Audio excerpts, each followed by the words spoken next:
Welcome back to another episode of Brain Buzz Podcast. I'm your host, Drake, and today we have an interesting guest, someone that's kind of combative in a sense to what I'm doing within close relationships, but it's really not combative. It's actually quite, it's synergistic. I like to say, Dr. Yuthika Girme, thank you for coming on. You are someone that I've been trying to get on for years now, and I'm so glad that you finally came on. Well, thanks for having me, and thanks for inviting me, Drake. I try and play hard to get, just to hopefully it makes people think that my work is interesting.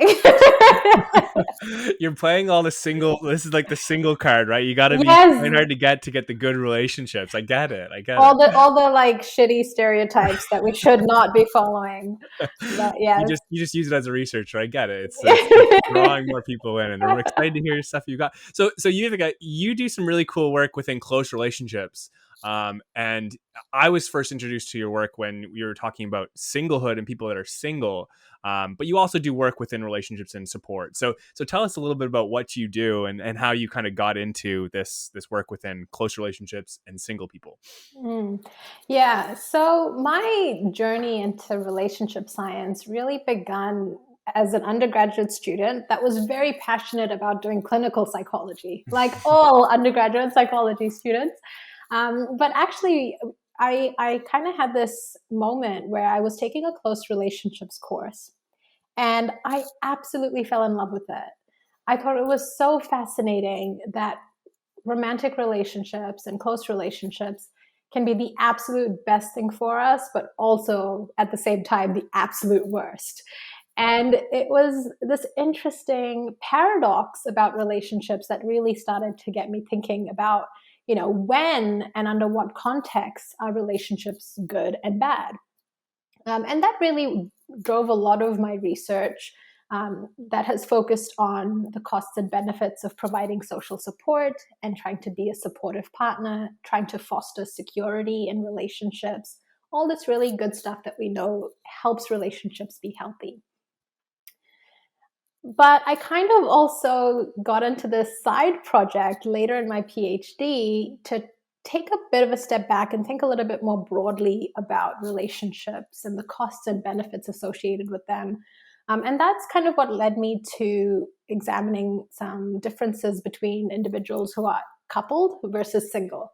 And I had a paper in 2016 that kind of ask this question of, like under what context are relationships versus singlehood good versus bad?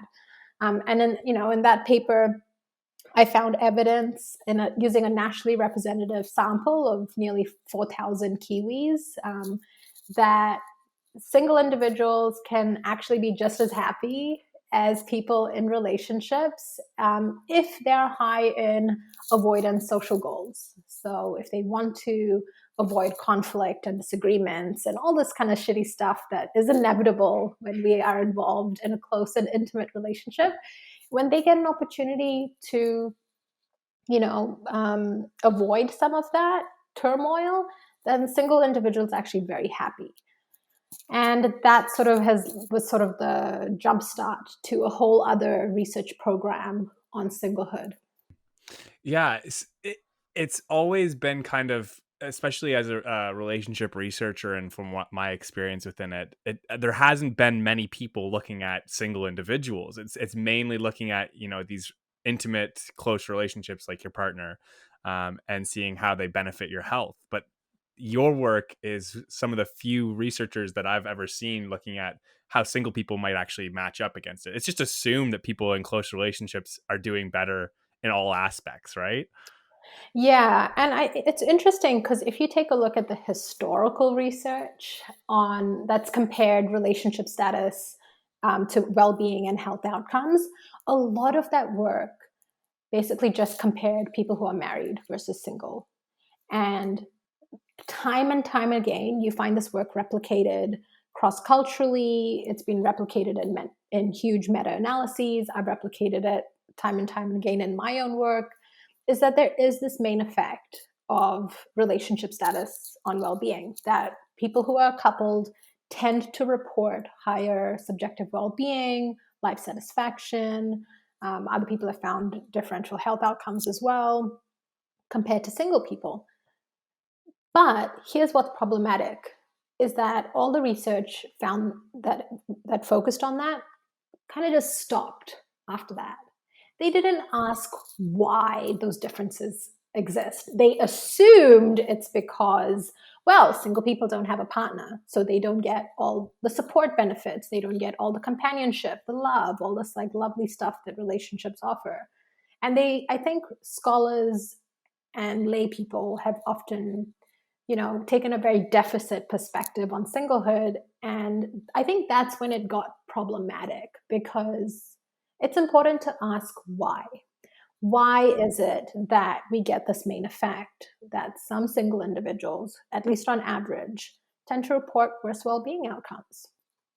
And that's sort of where some of my research is kind of trying to tease apart these effects and try to reconcile these inconsistencies, because other research also suggests that single individuals are actually thriving, right? So, Bella DePaulo talks about this a lot, about solo living and how single individuals are doing great and how they have amazing friendships and amazing relationships with close family.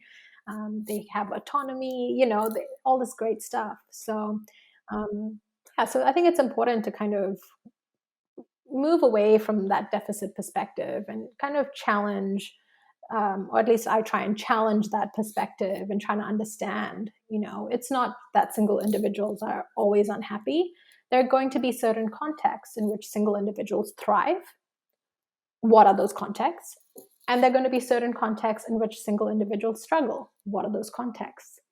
And when you think about it that way, that's not any different from the more classic relationship science, right? Like when we think about relationships, no one says relationships are always great, right? There are going to be conditions in which relationships are great, like when we have a supportive partner, like when we feel really secure. But there are also going to be contexts in which relationships are really challenging, right? Like when partners make us feel insecure, when they're unsupportive, when there's maybe high conflict or whatever. So I think it's important to consider that it's not the relationship status per se that drives these well-being effects, but it's likely the condition, the interpersonal, context in which people are embedded in. That's important to understand, because that's probably going to help, tell us why people struggle or thrive. Mhm. Yeah, it's just like it strikes me that it's we do kind of package single people into this one group where it's like, oh, you don't want to be single, I'm sure, right? Like you're probably just Mm, looking for a good relationship. I'm yeah. curious with your work, what's the prevalence? And you might not have the prevalence per se, but like, how many people are like happily single and don't want to be in relationships? Because Mm, that's probably a very different population than people that are like seeking relationships that are single, right? yes. And, I think there's two things here. One is that there's likely individuals who choose to be single for their entire lifespan, right? And I think the prevalence of that, from what I've sort of read in the research, I would say that that's probably like 5 to 10% of the population. Um, I think it was probably closer to 5% a while ago, and I think now the prevalence of it is starting to increase. Um, but so there's sort of like that group of singles, um, and then there's also, I think, a group of singles who may eventually want to be in a relationship, but right now they're actually, quite happy being single. It allows them to focus on themselves, their careers, their personal goals, aspirations. They don't want to be tied down to a relationship and, things like that. That's just obviously one like example. There may be other reasons that people choose to be single, but um, and I think the prevalence of that group is probably quite high. And I do think, yeah, I mean, it's dangerous to assume that all single people want to be in a relationship. I don't think there's anything wrong with that either. Like I think that basically you do you should be the message. If you're a single person and you want to be in a relationship, there's nothing wrong with that. And I think we need to be careful about stereotypes that kind of make people who are in that situation seem like they're desperate or that they need someone.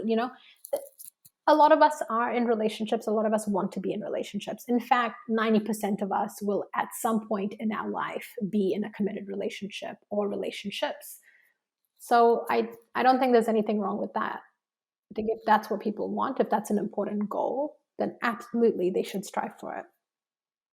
And then there's going to be single people who are like, yeah, eventually, but right now I'm really happy, right? And I think that's also worth thinking about and kind of investigating. Okay, well, how are they happy? Like, what are these single individuals doing that makes their singlehood experiences really fulfilling?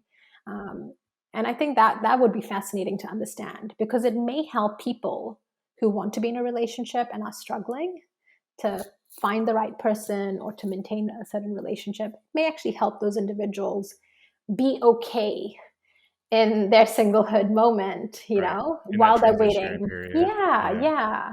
Because that's the worst thing, right? Is if you want to be in a relationship and you're single and you're experiencing negative feelings about that, Mhm. because that may get in the way, right? Like you think about like Stephanie Spielman and Jeff McDonald's work on fears of being single.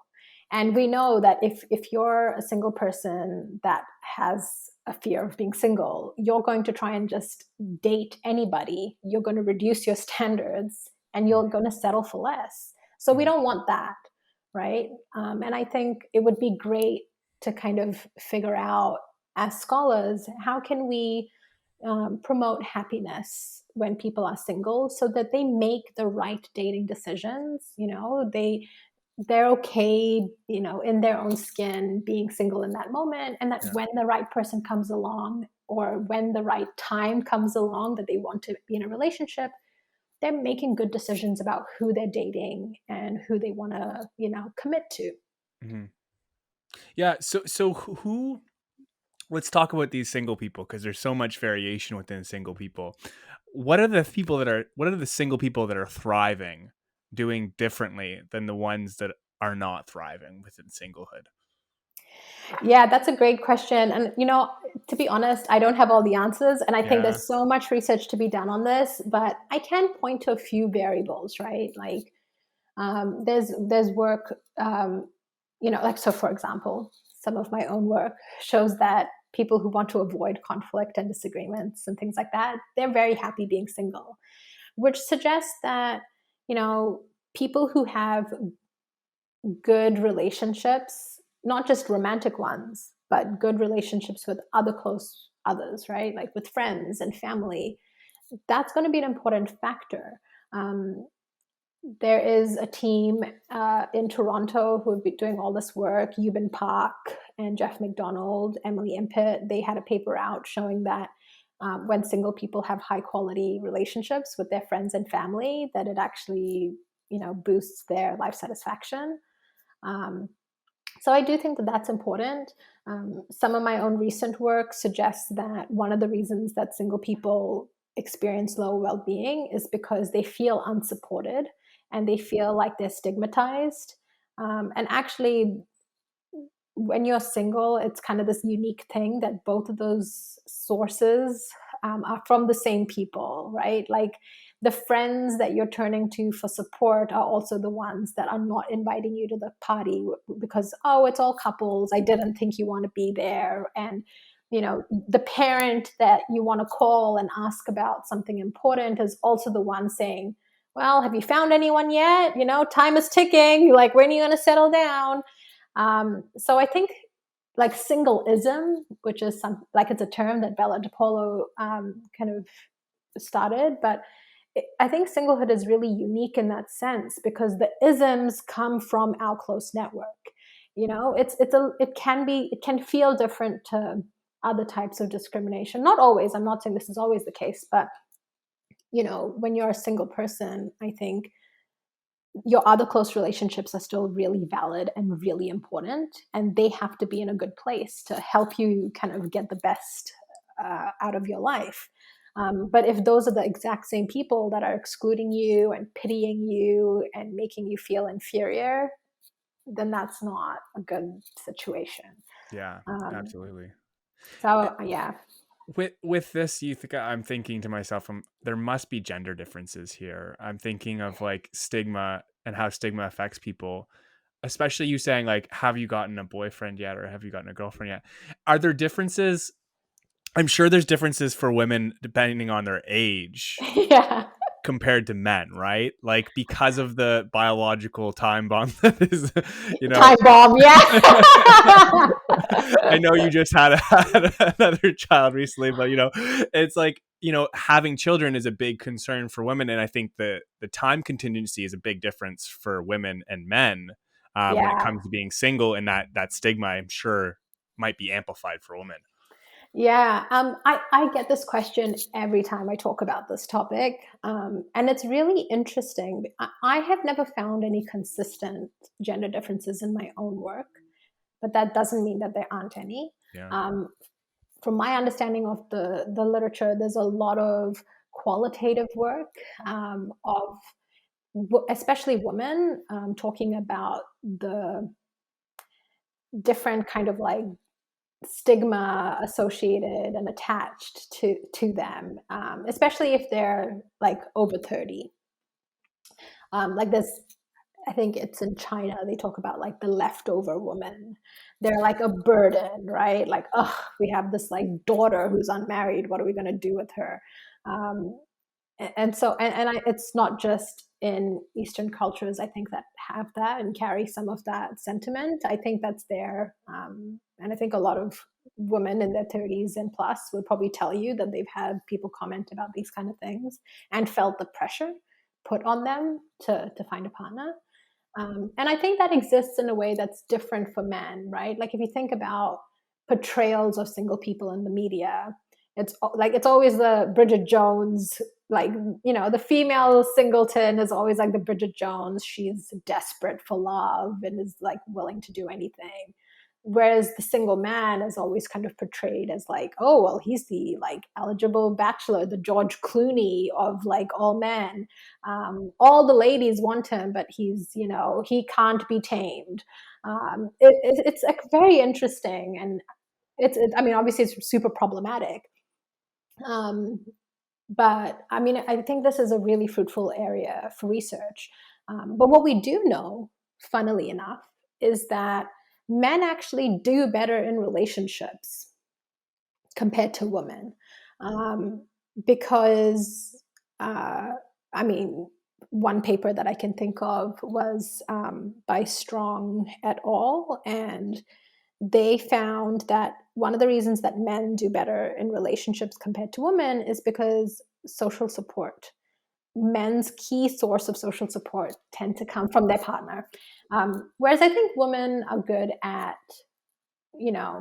finding very different, varied sources of support. They have their girlfriends, and they'll turn to their mom and their sisters, and things like that. And to be clear, I'm not saying that those are biological differences between men and women. I think that these are sort of, how it's like how gender gets socially constructed, but those effects do exist. So it's kind of ironic that, women get really bashed for being single, but they're actually better off being single.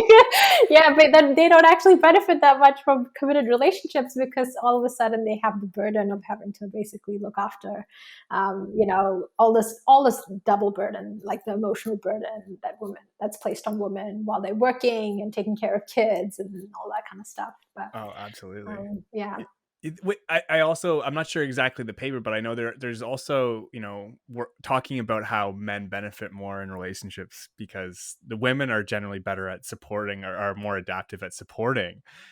It's funny because, you say that women have more people that they go to.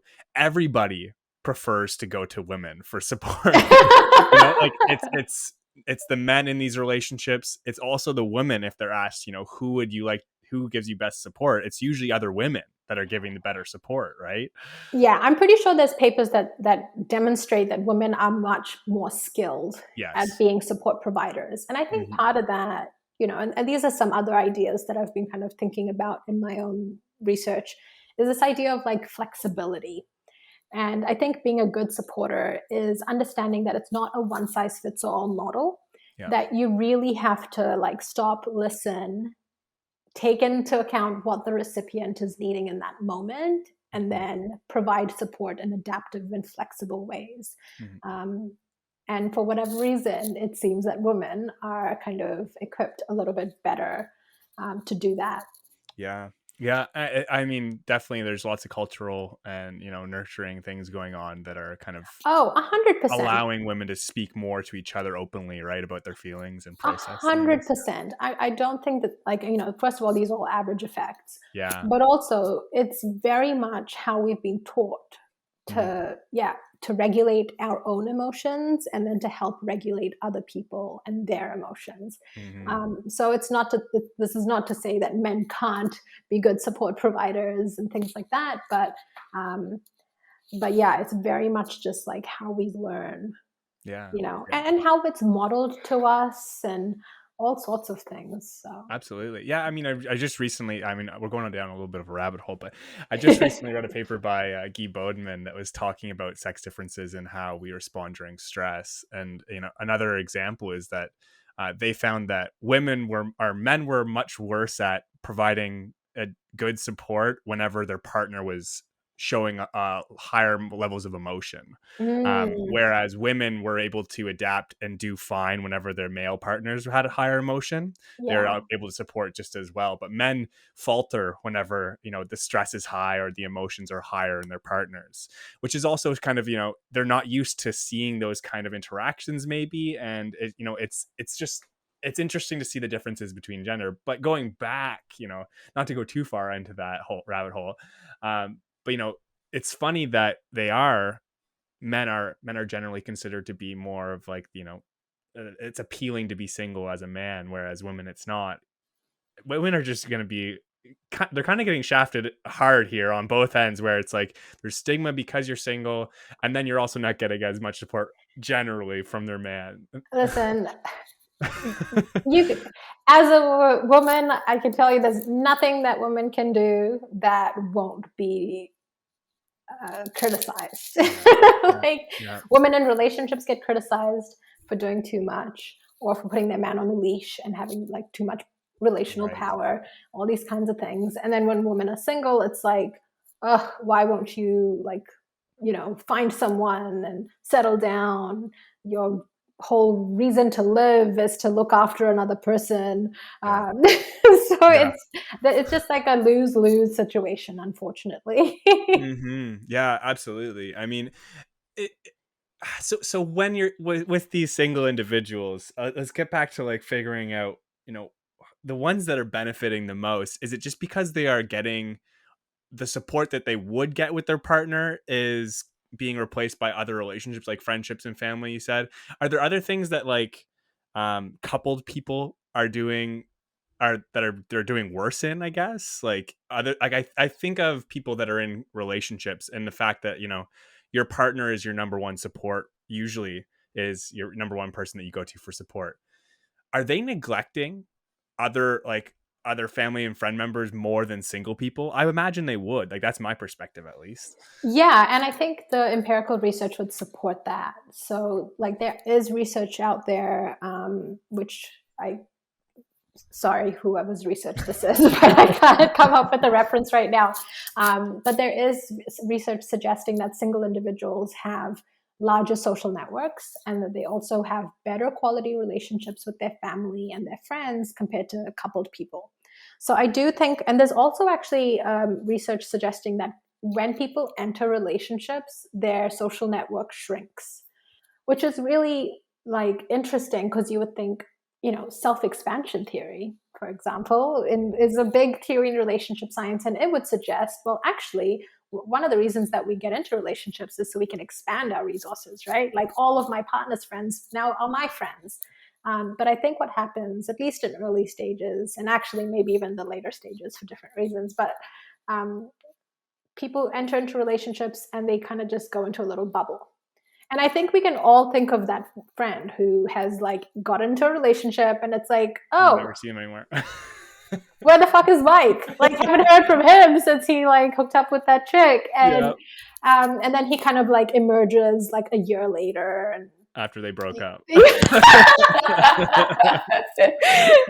sometimes then, sometimes sometimes relationships settle down, and Mhm.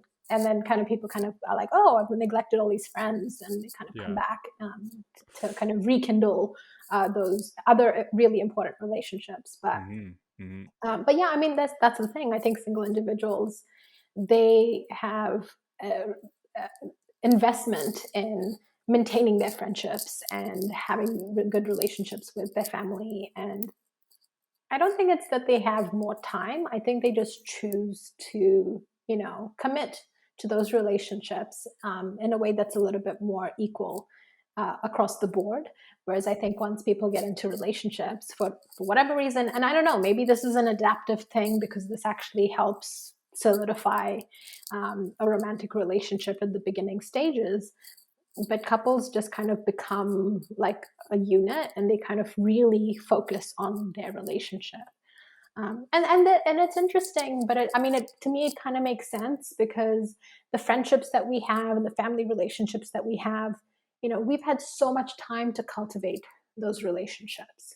And so maybe there's some kind of like security there that even if I do kind of drop the ball on talking to my sister or reaching out to my friend and catching up, for coffee or whatever, I know they're always going to be there because we have such long history. And then a romantic partner comes along and it's like, okay, well, this person's a new person in my life. Not always, sometimes. And actually, I think there's some research suggesting often we're friends with our partners before, um, them becoming an intimate partner. But yeah, I think there's some interesting sort of transitions that go along. But I think we also we don't know enough about friendships either, right? Like friendships also are sometimes in a way similar to romantic relationships because they also can kind of like come and go and we lose friends and we pick up new friends and yeah. The hierarchy of, best friends, good friends, great friends, acquaintances. There's so much work to be done in that. I think it's such a cool line of work within Yes. relationship research that really hasn't been explored enough. It's such a cool area.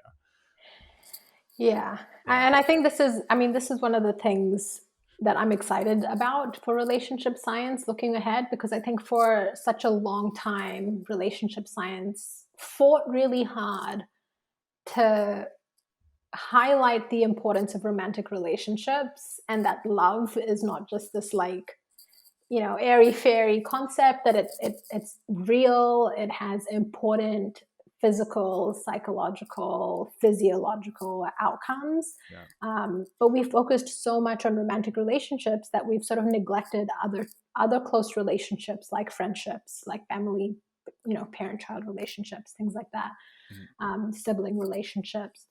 But also part of that, the circle of, I want to say life, but it's kind of like in a way a circle of relationship life. And actually, this is how I teach my close relationships courses, is that singlehood is an important piece of that puzzle. We are all single. We're all born single. We're all single at some point in our lives. Some of us choose to remain that way for all of our life. Mhm. Some of us choose to enter relationships and then exit them, where we find ourselves single again, and then maybe enter another relationship, and then Yeah. on, going on and on. Mhm. But it seems strange that we've sort of neglected that piece of the puzzle. We don't know anything about those experiences. And it's so important because the mental state that we're in as a single person, and I alluded to this before, but the mental state that we're in as a single person really should theoretically dictate the decision making that we're making when we enter into a relationship, Yeah. and perhaps even how we cope when a relationship ends and we find ourselves single again. So I think it is really important to understand all of those pieces. And I think that's becoming more and more clear now. And I think relationship science in the next 10, 20 years, we're going to see a huge, hopefully, an expansion of work on friendships, work on other types of important relationships, work on consensual non-monogamy, work on singlehood, and Yeah. all of these other important things. Yeah. Yeah. Absolutely. I'm curious, within the single individuals, is there something that the single people are doing to prepare themselves for relationships that will then succeed, right? So like single individuals, I think of like the idea between individualistic cultures and collectivistic cultures, right? Where Mm. the focus may be more in North America on, expanding yourself when you're single and making sure that you're looking after number one. Does that kind of idea or that kind of thought, whenever you're thinking, okay, what's best for me at all times, could that be almost self-defeating if you're trying to get into relationships and you've set yourself up to always be thinking about yourself in a way, or putting yourself Yeah. first? Do you know what I mean?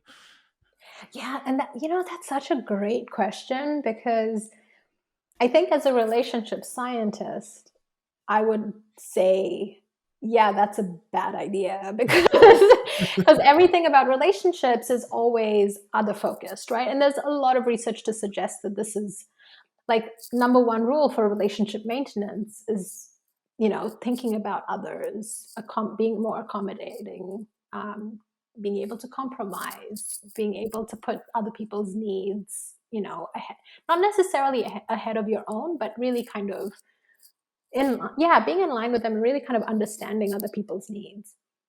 So in some sense, like, yeah, there is, like, I think a lot of evidence to suggest that maybe that's a good approach even when you're single and looking to date other people. But on the singlehood side of like the research and the perspectives that are coming there, I think it's also important to be authentic, and and also, this putting yourself first kind of idea. I think there's something important there too, right? Because you also don't, I think it's a slippery slope if you are dating for other people, right? Then it becomes like, I'm doing this for that person instead of I'm doing this for me. And you don't want that to become, I don't know, like it's almost like you're dating for the sake of dating, and it's more like the idea of a relationship that becomes motivating as opposed to that person. And what is it about that person? Well, often it's that that person aligns with yourself and your interests and your passions and your life goals, et cetera, et cetera. So, in some sense, like, to kind of play devil's advocate with myself, my single kind of perspective or singlehood perspective would suggest that there may be actually something really positive about being really clear and having clarity about who you are and what are the reasons that you are looking to date and looking to be in a relationship. And those two things don't have to be mutually exclusive. So No. Yeah, I think it's a really it's an interesting idea where you can kind of have an individual that's really focused on themselves to the point where they're super super independent and like mhm. they're still in a relationship even though everything's about them.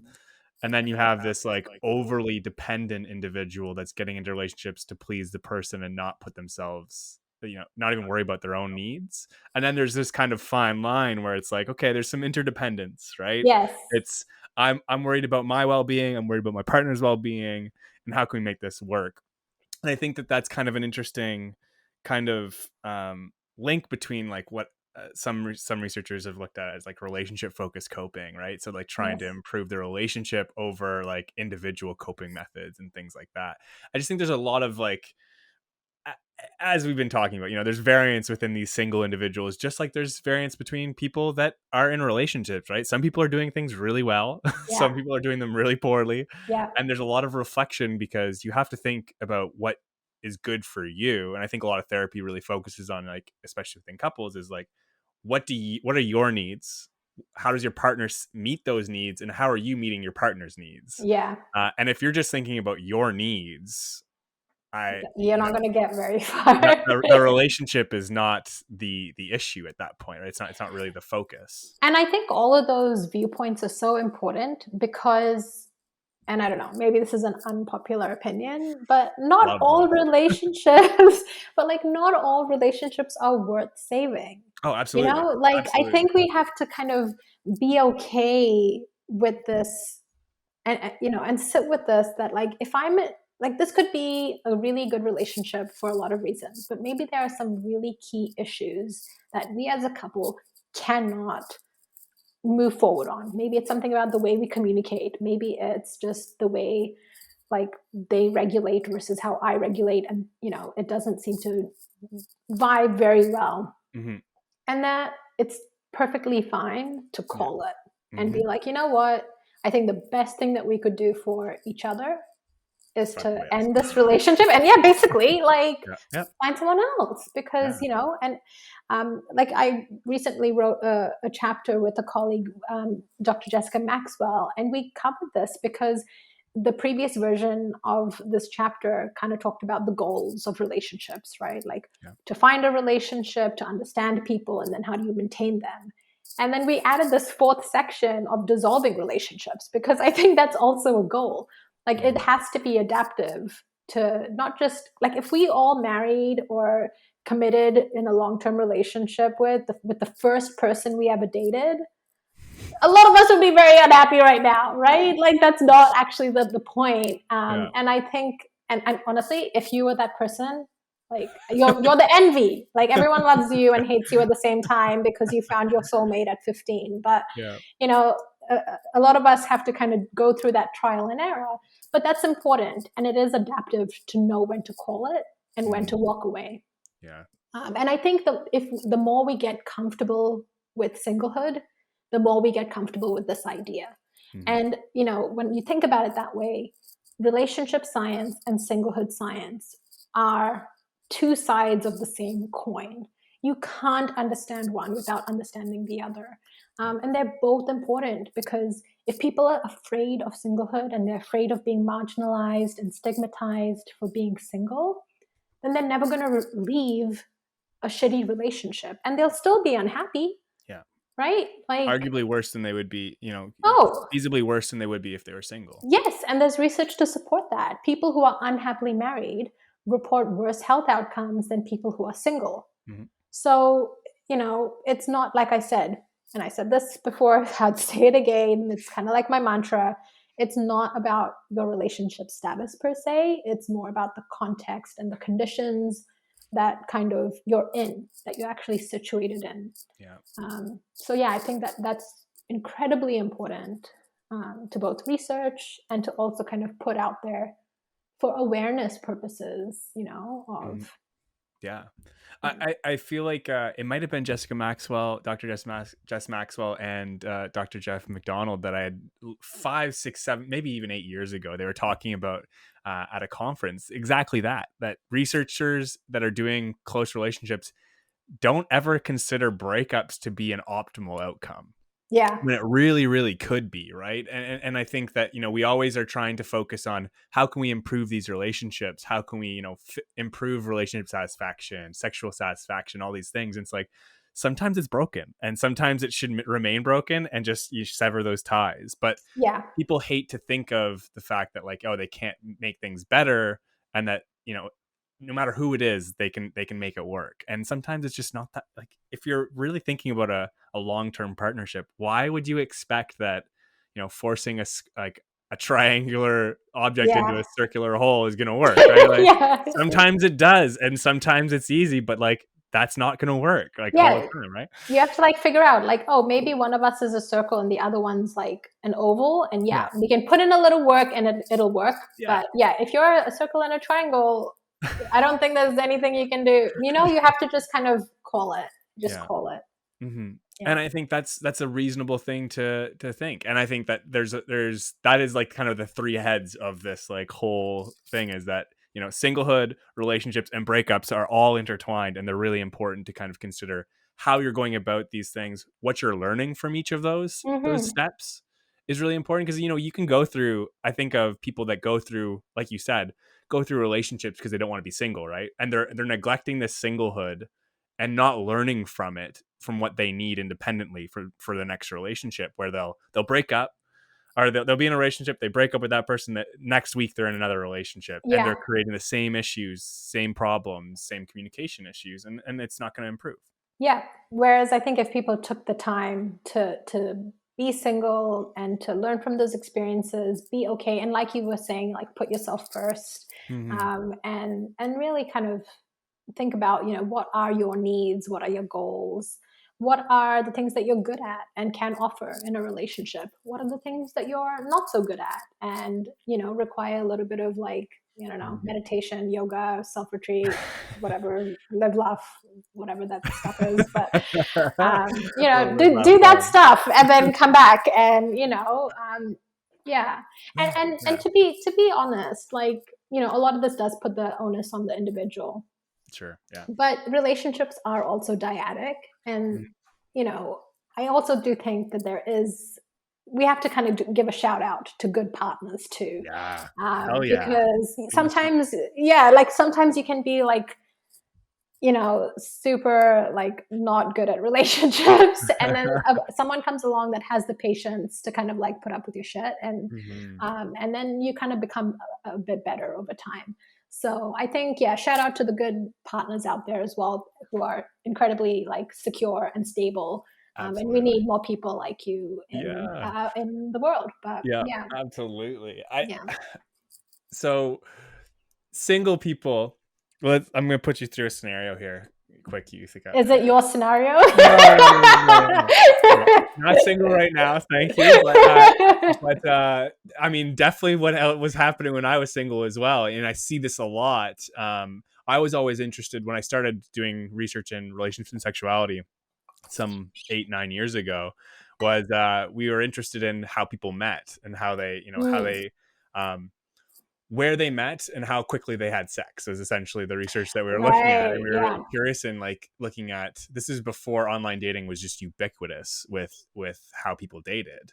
But a lot of people, we thought that people that met online would be the quickest to have sex, but really it wasn't. It was people that are meeting at bars, which is, when you think about it, Makes sense. no shit, right? um, the one thing I think of every time, like, as a young person or as anybody now dating, online dating is so common, and I think of these online dates and how frequently people will disclose to the person they're on a date with, first date maybe, um that all the flaws that were with their previous partners. And I really do feel like there's a lot of neglect, like we were talking about, into taking that live, laugh, love approach, Yeah. thinking about what you need to improve on your own off of that relationship. And I find that there's often, for me at least, it was kind of a red flag to hear people say all these issues with their partners, but never refer back to what they had done incorrectly. I'm Hmm. curious as to what your kind of, I don't know if it's experience, your expertise, but what do you think about that? Is that really a red flag that they're blaming people, or is it, again, it's probably contextual, but I think that there's definitely something in my head that's going off when I hear people blaming another partner. Well, I will say, as long as it's not like something super extreme, Sure, right? Like, there are some issues like IPV and things that I'm like, of yeah, course. 100%, let's Mhm. not do any victim blaming here. Yeah, But I think if it's kind of just like the day-to-day regular relationship issues that everybody kind of faces, yeah, relationships are dyadic, and I think it's unfair to just point fingers and be like, oh yeah, my exes are always this and that. And um, that to me seems unfair. Relationships take two, and I think that if with anything, if there's something that your partner's doing that you're not happy with, it's like, yeah, they may be being annoying by leaving their like socks right in front of the laundry hamper, but they can't read your mind. And I think we know that that's never a good belief to have, that partners know what they're doing that annoys us, so that we don't like. So I think if you're in a relationship, you also have a responsibility to communicate your needs and say, like, you're doing this thing and I find it annoying or irritating or upsetting or whatever it is. So I think that's on you. You have to communicate that. But also, as a social support researcher, I also think that as partners, as good partners, if we want to get like the A plus and the gold star and everything, I think there's also a responsibility to see, if there's something I can do to support you with that, because sometimes when everybody have things about themselves, bad patterns of behavior and stuff like that.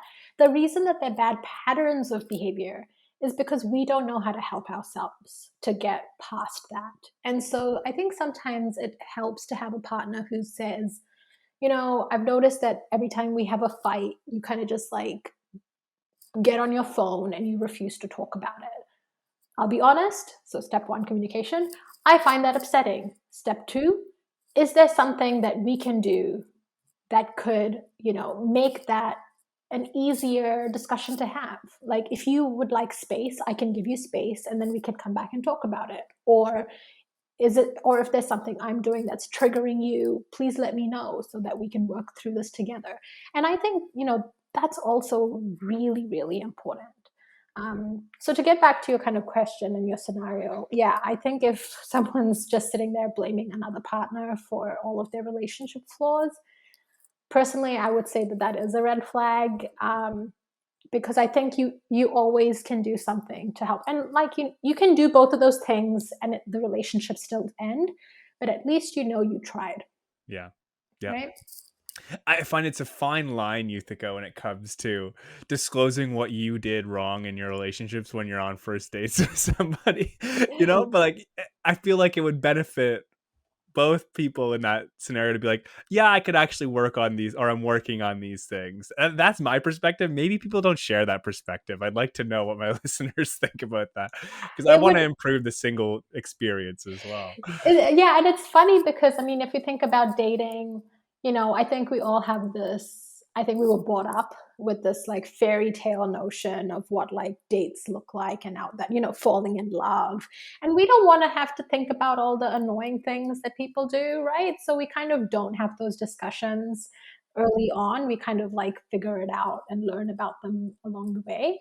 But I mean, I think that those are really important conversations to be had. And I think that we would learn a lot. And I don't know, maybe we would get a little bit better at, you know, finding a more compatible partner like earlier, Mm. like instead If of we're gonna have it wasting earlier. time, like Yeah. 3 years into a relationship and you find out that whatever the issue is. But Yeah.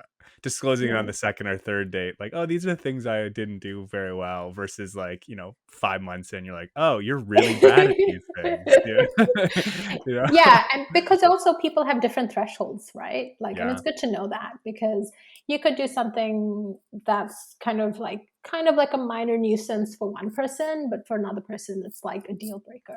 Yeah. So Yeah. that's all Absolutely. really relative. And yeah, I think, yeah, it's really tricky to find the right time to like have those conversations. And that probably differs. For some people, they really get into a really deep connection with someone. They feel they can have those discussions like the second or third date.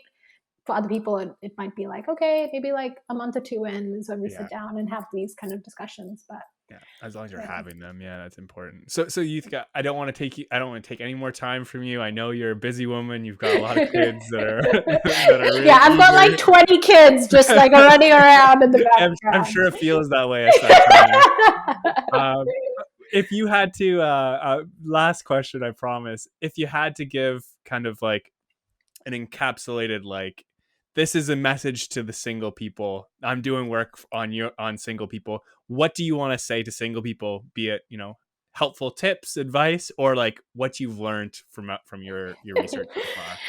I'm not going to give any helpful tips or advice. You can come Sorry, see guys. me for $300 an hour for There you that. go. I'm Yeah, she's kidding. I'm not kidding. giving freebies away. She's smarter than No, no. The reason why I don't give tips and advice, and I guess this is what I want to say about the singlehood as well, is that it's because singlehood is incredibly diverse of an experience, right? Like the same way relationships are so diverse, no two relationships are the same, even if it involves a common person, right? Let alone a whole bunch of other people. So Singlehood is incredibly diverse. There are so many issues that we haven't even touched on today. You know, we kind of talked about gender, but there's so many other intersectional like identities that make singlehood and a whole other kind of different experience for people. Um, and so I don't want to give any tips because I think it is a personal journey. But I think what I would say is that keep, using your voice, because I think as scholars, we're only trying to communicate other people's experiences, right? Like we're just kind of like the person giving the message. So we want to hear more from single people, and I think the more single individuals, you know, use their voice and amplify their voices, I think that's going to be really important. It's important for us as researchers to understand, what are the good things in single people's lives, right? What are the things that are challenging and why are they so challenging? So that's really good for us to know as scholars. I also think that's really important to know in society, like at a societal level, because these ideas that we have, these really ingrained stereotypical ideas about singlehood are things that we were all born and raised, like we were all raised with these ideas. And so I think the more we hear from single people about their narrative and their experiences that are incredibly diverse, the good, the bad, the ugly, like everything, the more it gives everybody in society an appreciation for what singlehood is and for all of the things that it encompasses. So I think that's also important. And I hope that the research that I'm doing and the research that I know other scholars are doing will open the gates to a whole bunch of more research on singlehood experiences. That's sort of like the goal. Yeah, absolutely. And I like your point, 100% of people will be single in their lives. So it's important that we're measuring these things and looking at how to improve Absolutely. it. Absolutely. Yeah, awesome. Thank you so much, Yuthika. This was so fun. I feel like we could talk for hours, but I know we can't. I'd love to have you on another time if you have any new Oh, research out or any want to have a chat sometime. This is really fun. absolutely. I had a really, really good time chatting with you as well, Drake. Yeah, thank you so much. And again, if anybody wants to reach out to you or ask about your research, is there any way that you'd like to be any contact that you'd like to give people? Twitter? I know you're on Twitter. Yeah, I'm on Twitter. Yep. So you can tweet at me. I'm yeah, at Yuthika Girme. Otherwise, I have a website as well.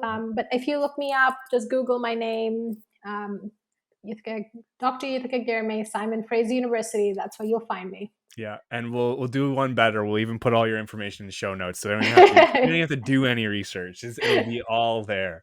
Uh, Awesome. Thanks again, Yuthika. This was really fun, and again, I had such a good time. Yeah. Thanks. Yeah, awesome.